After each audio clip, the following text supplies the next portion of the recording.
The world's largest electoral process has begun. 102 Lok Sabha constituencies across 21 states and union territories went to polls. Over 1,600 candidates were in the fray. The 44-day polling season will see voting for 543 Lok Sabha seats across 7 phases. The BJP, which is looking for a third term under the leadership of Prime Minister Narendra Modi, has fielded candidates for 77 of the 102 seats. Their principal challenger, Congress, is contesting 56. Voter turnout as of 3 p.m. stood at 50%. As per data available from the Election Commission, there were close to 17 crore eligible voters. What you see on your screens is a 102-year-old woman who braved the sun to come and cast her vote in Tamil Nadu.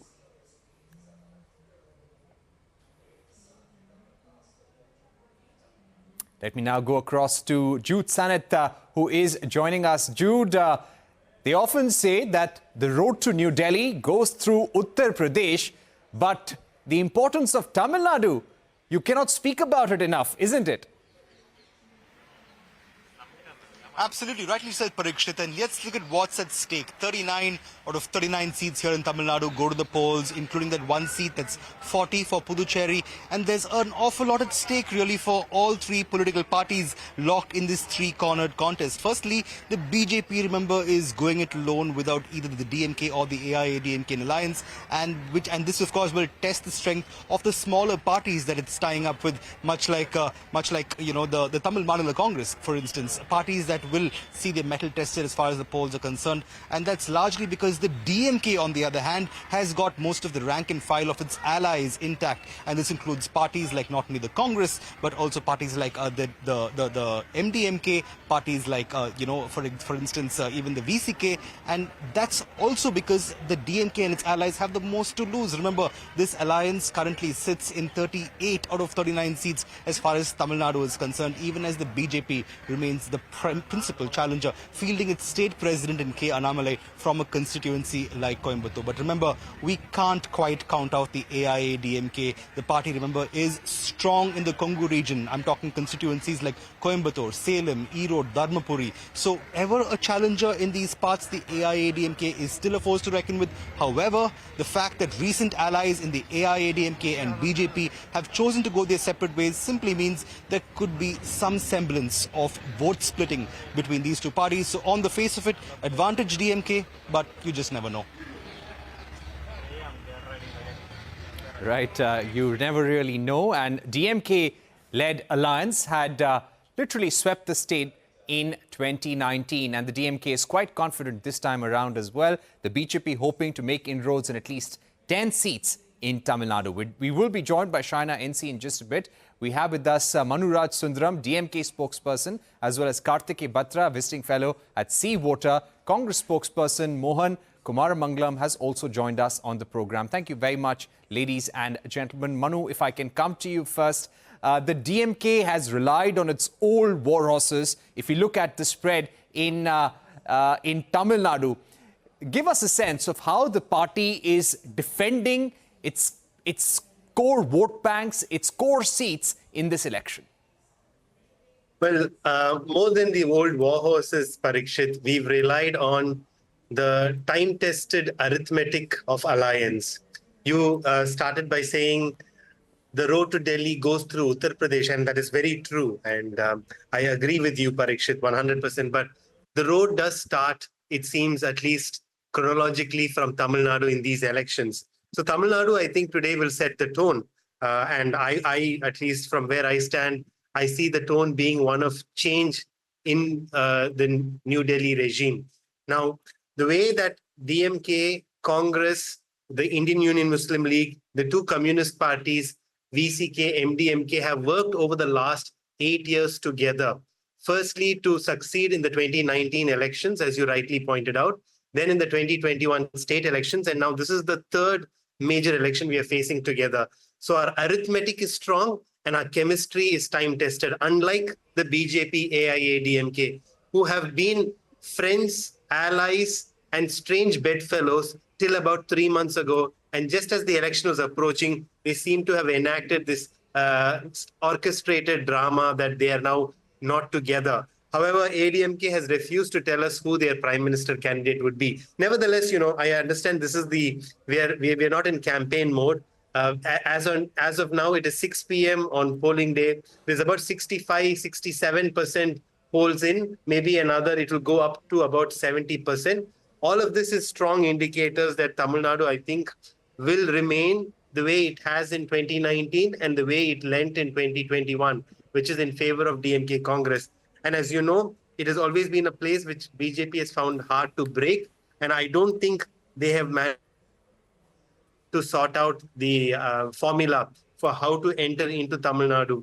I know you've talked about a few star candidates from the BJP, but I think today the BJP is hoping that they will come second in a bunch of seats and therefore use that as a strong negotiation tool come 2026 in the important state elections next time around. But beyond that, I didn't see the Prime Minister campaign with any sort of gusto or dedication in Tamil Nadu. Yes, he did raise Kachativu, a matter that was sort of settled in 1974 and 1976 through the different letters of agreement. I don't think anybody in Tamil Nadu really found that to be novel or interesting. I think, let me just wrap up by saying, I particularly think that I respect BJP's political acumen a lot, but I think in these elections, they really did not have a strong narrative. They did not know how to sort of break into the hearts and minds of the people in Tamil Nadu. And may I say that I think that is going to be the story for the other 6 phases of elections as well. Right. Now, let me go across to the Congress spokesperson as well, Mohan Kumaramangalam, who's joining us. Mohan, what has the India Alliance and Congress party tried to do differently in the state of Tamil Nadu this time? Because there has been a lot of push from the Prime Minister.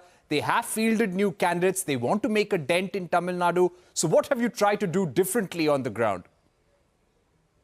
Absolutely nothing, frankly. We haven't had to. We've just followed the same formula that ensured we got a massive majority, barring one seat. We won all of them in 2019. We then won 2021. There's no reason to change the formula. The Prime Minister has been trying. I'll give him that. He's been, I think of all the states he started campaigning in, he's been to Tamil Nadu about 9 times, which is more than any other state. But unfortunately for him, there are 2 things that work against him. One, his popularity is incredibly low here. If you look at the states where he trails Rahul Gandhi by a factor of 3-1, Tamil Nadu is first and foremost. Or maybe Kerala, Mr. Gandhi is slightly more popular than in Tamil Nadu. So that's one. And the second thing is the issues that he's been raising haven't found resonance on the ground. He's been, for the last maybe several months, he's talked about the Sengol, talked about Kashi Tamil Sangam, talked about now more recently Kachati, which is a 50-year-old issue, trying to evoke an emotional reaction from the Tamil people. Unfortunately, Tamilians mostly vote on rational issues. So had he done something by way of giving relief for the floods, had he done something by way of a massive infrastructure push, maybe even complete AIIMS Madurai that's been lying incomplete for a long time, he might have got some play. But unfortunately, the issues that he's picking up prevents him from doing so. He has a very active and young state president. But the contests in Tamil Nadu have always been presidential. So maybe an individual would carry 4 to 5% at the most of vote, which is quite unique when you look at other states and when they go to polls. Here, the 95% of the vote is for the Prime Minister or the Chief Minister. Okay, let me now go across to Shaina NC, get in a BJP view. Shaina NC, the PM has visited Tamil Nadu at least 10 times in the last few weeks. It's an important state. You're counting on the likes of Annamalai, L. Murugan to change things around, Tamilsai Sundarajan as well. Why has the arithmetic for the BJP election formulas never worked on the ground as far as Tamil Nadu is concerned? Our analysis gives us a sense that there are at least 10 seats out of 39 where the NDA is putting a lot of focus on. You're hoping to have a double-digit entry into Tamil Nadu this time around. What makes you hopeful, and how different is your formula this time? So, Parikshit, the fact that our Honorable Prime Minister has taken the South and Tamil Nadu so seriously, I think is a matter of pride. Because for all those critics that tried to divide India in this North Hindi belt versus the South belt, I think that has been put to rest. The Prime Minister has shown that his commitment is to every citizen, and Sabka Saath, Sabka Vikas, Sabka Prayas is not just a narrative, it is something which will reap benefits. And the Bharatiya Janata Party took the calculated risk to go solo with the fundamental that the Labhartis that have been benefited across the length and breadth of this country are 60 crore plus, of which if you talk about the women, they have got 11 crore gas cylinders, so Ujjwala has benefited them. You talk about Nari Shakti Vandan, it's a matter of pride for women today. You talk about the youngsters and the youth, and we know how many entrepreneurs have been a part of Startup India from the South. That narrative is there. You have the farmers, which have been given better facilities. Pradhan Mantri, depositing 6,000 rupees into every farmer's bank account. And then then we have the below poverty line, which has not just been about freebies, subsidies, SOPs, but 25 crore people who were BPL have moved above. So I think that every four of the four segments have been touched. We are not making this a Dravidian versus Brahmin versus OBC versus scheduled caste. It is about India's development.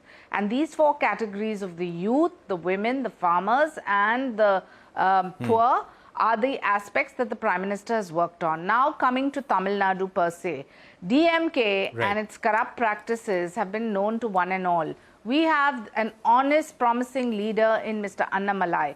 Look at the kind of popularity he has got across the length and breadth. Look at Bharatiya Janata Party's own vote share. If you view 2014, 2019, up to 2024, this is the one election which will be a game changer, because Prime Minister Modi has campaigned tirelessly, has been committed to the South, has talked about cultural centers which are going to be part of the Tamilian ethos, which would be not just limited to Tamil Nadu or the South, but all across the country. So I think there's narrative is plenty. The commitment is done in terms of the time spent and the commitment to the people.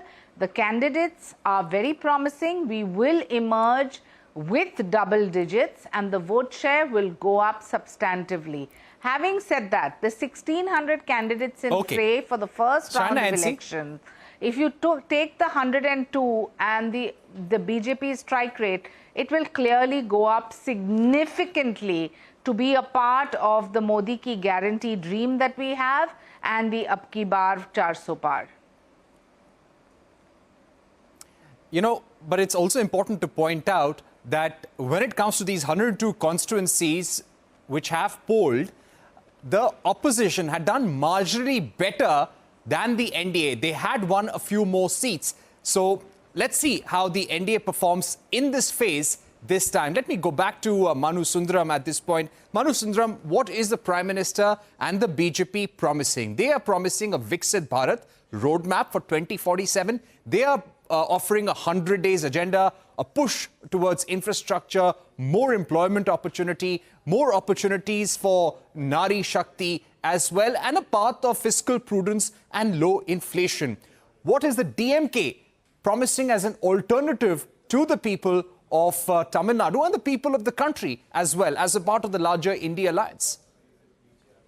See, the problem with completing 10 years in government is that you need to have first delivered on your earlier promises. That's just, I think what we've learned from experience. I'm not saying anything new, but the question is, if the BJP had come out with a progress report saying that they have completed all that they have committed to and promised us in 2014 and then subsequently in 2019. Now that's one thing. And if they had earlier promised an AIMS center in Madurai, as my co-panelists had pointed out, and if they come here with a report card showing a fully functional AIMS in Madurai, that's a different matter. Now, to come and say that we are promising certain aspects, I will try to remember a couple of the words that you and the BJP panelist said before me. Viksit Bharat, Nari Shakti. Now, in Tamil Nadu, you will have to have a translator to understand all of this. I'm not making a anti-Hindi or a Tamil chauvinistic point, Parikshit, but you must understand. I mean, to be honest, I do not know what these mean. Nevertheless, assuming that people are smarter than me, and the voter definitely is, and they've understood what the Prime Minister has said, my earlier point still remains. Unless you actually delivered after 10 years, you do not have a strong leg to stand on to say that this is what we want to do for India for the next 20 or 30 years, as he has said. Now, secondly, the issue is what has India Alliance and DMK as part of it are offering as an alternative. And here I will go rely heavily on what the Congress party has already spoken, which is that they are going to offer one of the best cash entitlement schemes where women will get 8,500 rupees a month or 1 lakh rupees a year. There will be a country, a future, a constitution, which will actually go back to its strong federal fundamentals. There will be opportunities for young women, young men to get apprenticeships, to find pathways to employment, which has been ignored, which is according to me, one of the greater failures in the last 10 years, that of rising unemployment, not to mention, more religious intolerance and other aspects of that. But let me make one further point. Now, there's a great deal to be understood about what has happened in the last 10 years vis-a-vis the BJP's own vote share in Tamil Nadu, right? Now, in 2014, Parikshit, 10 years ago, when Mr. Modi was first elected, the BJP had a vote share of 19%, 19. I want all your viewers to sort of write this down if they can, 19%. In the 2019 election, they were part of the AIADMK alliance.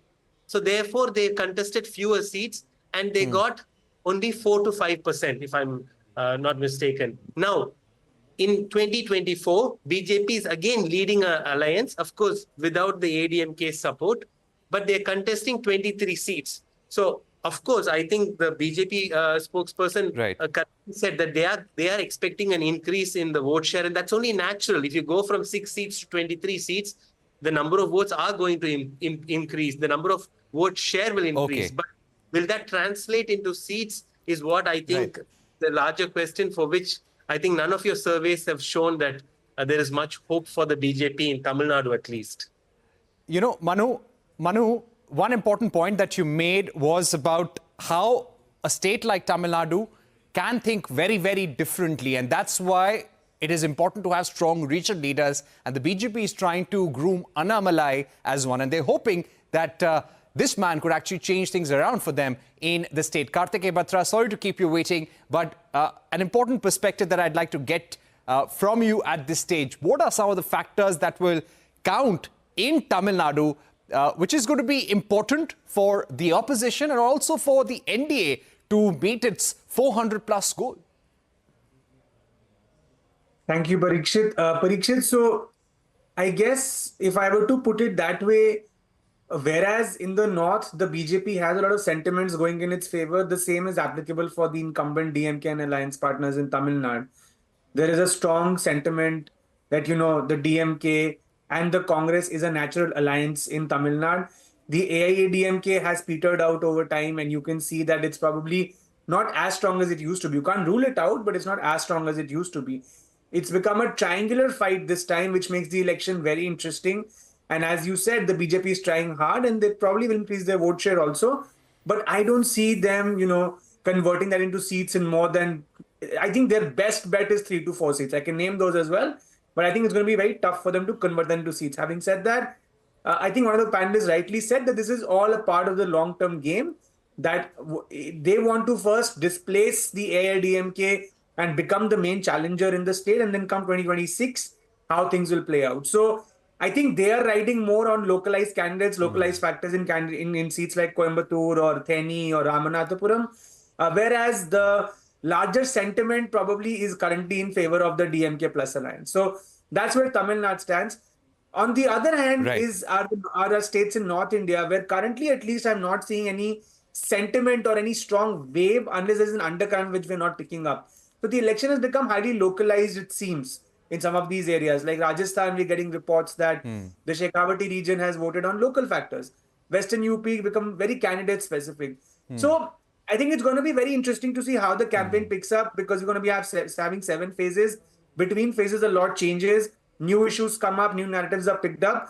And of course, for the BJP, there is one issue, there is one agenda, which is the Prime Minister's face. So that's always there. But I think, as you rightly said, the India Alliance starts on a strong footing in this phase, primarily because, as you mentioned, that they won roughly around 50 seats in this phase last time, of which 39 came from Tamil Nadu plus Puducherry. Which means that if one way of looking at it is that in the remaining 60 odd seats, they could just win 10 seats. So there's a lot of scope for improvement for them. Whereas for the BJP, they need to hold a lot of these seats, whether it's North Bengal, South Bengal, Western Uttar Pradesh, and they would want to expand a little bit, at least in Tamil Nadu, although it really looks tough, but I'm sure they've been trying. And you're right. Karthike, you said the BJP spokesperson on the panel is saying that they will win at least in double digits. You're saying 3 or 4. And I think whatever incremental gains the BJP can make anywhere, that will be a victory for them. They will consider it to be a victory for themselves if they can enter battlegrounds which they have historically not been able to get into. Thank you, Manu Sundaram, for joining us. I'll request all our other panelists to continue being with us. This is a program that we will be tracking all the different constituencies in. We're taking a short break, but coming up, we will be joined by N. Ram, Director of the Hindu Publishing Group. Stay tuned.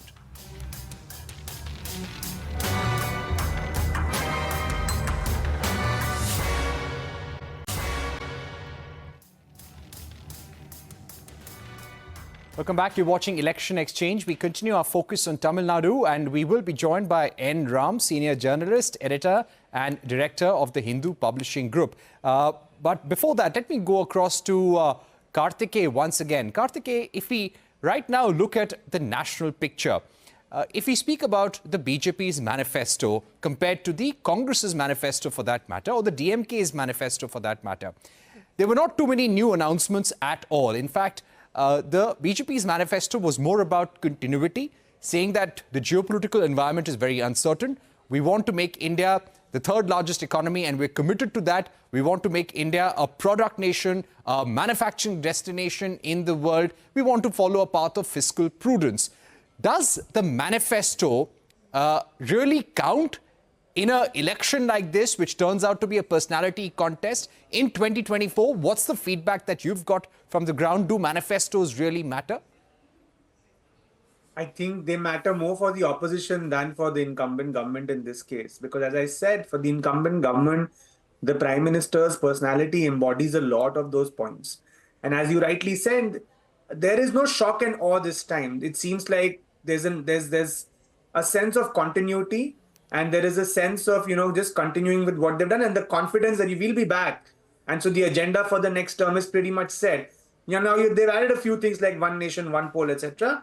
But as you rightly said, that it's primarily a manifesto that embodies continuity. On the other hand, the opposition has to come up with something unique, something new, something interesting to excite the voters, because they don't have a face like the Prime Minister, who's fairly popular in different sections of society. So for the opposition, they need to have something creative, something innovative, and something credible. And I think on that front, they've scored well. I mean, the apprenticeship program, for example, social security programs, you might say the BJP is already running them, but you have to have some innovation. And I think that is there. Now, the challenge then, Parikshit, comes down to which cadre is able to take the message down to the last mile. And I think there again, the BJP is organizationally stronger. But as I said in my first sort of round remarks, if the election becomes localized and it becomes about local caste equations, local issues, local anger against different sort of kinds of politicians, then a lot of these things come down to very micro issues. and then the manifesto cannot address each and every issue at the constituency level. Then the local candidate has to drum up issues, has to address local sort of discontent amongst different sections of society. So I think it'll depend on what shape the election takes.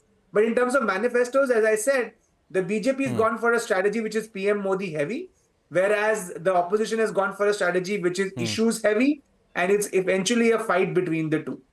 Right.